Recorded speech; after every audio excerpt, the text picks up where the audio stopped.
वाह, पुराना सोना कितना शुद्ध होता था ना दादी। सोना आज भी शुद्ध है, उस पर अगर हॉलमार्क अंकित है। आप भी ध्यान रखें, सोना हमेशा BIS प्रमाणित ज्वेलर से ही लें। बिल अवश्य लें और जांच लें कि बिल पर अंकित और आभूषण पर अंकित शुद्धता समान है। अधिक जानकारी के लिए लॉग ऑन करें BIS.gov.in पर।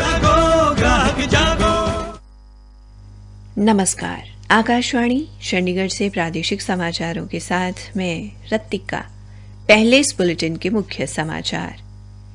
केंद्र सरकार जलवायु संकट और प्रौद्योगिकी में तेजी से हो रही प्रगति को देखते हुए किसान हित में प्रधानमंत्री फसल बीमा योजना में बदलाव के लिए तैयार है। केंद्रीय सड़क परिवहन एवं राजमार्ग मंत्री नितिन गडकरी ने हरियाणा के हिसार एवं भिवानी जिले में राष्ट्रीय राजमार्ग संख्या 148B के भिवानी हांसी सड़क खंड को 4 मार्गीय बनाने की मंजूरी दी। हरियाणा के मुख्यमंत्री मनोहर लाल ने कहा कि 29 नवंबर को राष्ट्रपति द्रौपदी मुर्मू कुरुक्षेत्र में मुख्यमंत्री स्वास्थ्य सर्वेक्षण योजना का शुभारंभ करेंगी। और हरियाणा के मुख्य सचिव संजीव कौशल ने कहा कि प्राकृतिक खेती को बढ़ावा देने के लिए प्रदेश में 3 और प्रशिक्षण केंद्र स्थापित किए जाएंगे। अब समाचार विस्तार से।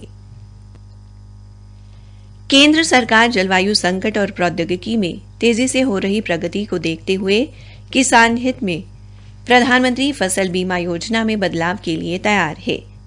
आधिकारिक विज्ञप्ति के अनुसार कृषि एवं किसान कल्याण मंत्रालय के सचिव मनोज आहूजा ने कहा कि वर्ष 2016 में इस कार्यक्रम की शुरुआत के बाद से नई चुनौतियों से निपटने के लिए इसमें बड़े बदलाव किए गए हैं। उन्होंने बताया कि वर्ष 2018 में भी इस योजना में मूलभूत बदलाव किए गए थे।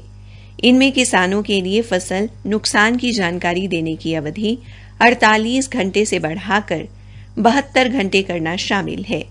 सचिव ने कहा कि उपयुक्त खेती के अनुरूप फसल बीमा योजना की पहुंच और इसे लागू करने में नवाचार, डिजिटाइजेशन और प्रौद्योगिकी महत्वपूर्ण भूमिका अदा कर रहे हैं।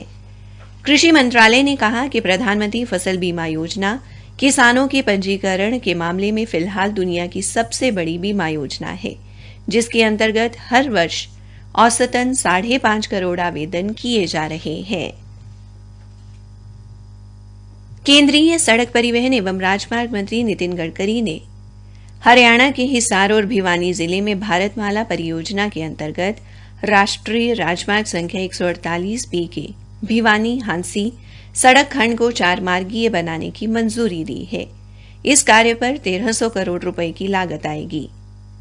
केंद्रीय मंत्री ने कहा कि इस परियोजना से हरियाणा में परिवहन सेवाएं और बेहतर होंगी। मंत्रालय द्वारा जारी एक विज्ञप्ति के अनुसार श्री गडकरी ने विश्वास व्यक्त किया कि इस खंड के विकास से राज्य में लंबी दूरी की यातायात सेवाओं और माल परिवहन की क्षमता में भी वृद्धि होगी। उन्होंने कहा कि भिवानी हांसी खंड के विकास से यातायात सुगम होगा, जिससे समय की बचत होगी। केंद्रीय मंत्री ने कहा कि इससे राज्य की आधारभूत संरचना मजबूत होगी और क्षेत्र के समग्र विकास को गति मिलेगी। आज सिख धर्म के नवम गुरु श्री गुरु तेग बहादुर का शहीदी दिवस पूरी श्रद्धा से मनाया गया। राष्ट्रपति द्रौपदी मुर्मू ने गुरु तेग बहादुर को उनके शहीदी दिवस पर श्रद्धांजलि अर्पित की। राष्ट्रपति ने अपने संदेश में नवम गुरु की शहादत को मानवता के लिए बलिदान बताया। उन्होंने कहा कि उनका जीवन एवं शिक्षाएं सभी देशवासियों के लिए प्रेरणा स्रोत हैं। प्रादेशिक समाचार आकाशवाणी चंडीगढ़ से प्रसारित किए जा रहे हैं। हरियाणा के मुख्यमंत्री मनोहर लाल ने कहा कि 29 नवंबर को राष्ट्रपति श्रीमती द्रौपदी मुर्मू कुरुक्षेत्र में मुख्यमंत्री स्वास्थ्य सर्वेक्षण योजना का शुभारंभ करेंगी। इस योजना के अंतर्गत प्रदेश के अंत्योदय परिवारों के 1,60,00,000 से अधिक व्यक्तियों का स्वास्थ्य सर्वेक्षण किया जाएगा। उन्होंने कहा कि प्रदेश में चलाई जा रही ई उपचार योजना के तहत 1,80,00,000 लोगों को दी जा रही स्वास्थ्य सेवाओं का डेटा उपलब्ध है। ऐसे सभी लोगों का स्वास्थ्य डेटा एकत्रित करने के लिए उपचार का यूनिवर्सल पोर्टल बनाया जाएगा। मुख्यमंत्री आज स्वास्थ्य विभाग द्वारा चलाई जा रही चिरायु हरियाणा योजना एवं मुख्यमंत्री स्वास्थ्य सर्वेक्षण योजना की समीक्षा बैठक की अध्यक्षता कर रहे थे। श्री मनोहर लाल ने चिरायु हरियाणा योजना के कार्ड त्वरित गति से बनाने के निर्देश दिए ताकि जल्द से जल्द लोगों को योजना का लाभ मिलना शुरू हो सके। उन्होंने 5 दिसंबर को इस योजना के 10 लाख कार्ड गांव व वार्ड स्तर पर बांटना सुनिश्चित करने को कहा। इसके अलावा मुख्यमंत्री ने प्रदेश के लगभग 28 लाख अंत्योदय परिवारों को इस स्वास्थ्य योजना का लाभ जल्द से जल्द पहुंचाए जाने के निर्देश दिए। उन्होंने कहा कि इस कार्य में किसी प्रकार की कोताही बर्दाश्त नहीं की जाएगी।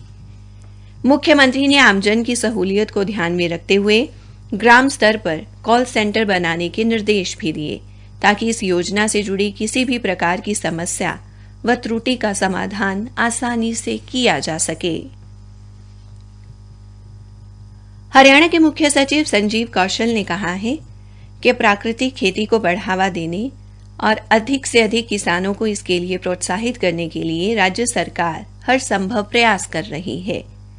मुख्य सचिव आज चंडीगढ़ में प्राकृतिक खेती पर समीक्षा बैठक कर रहे थे।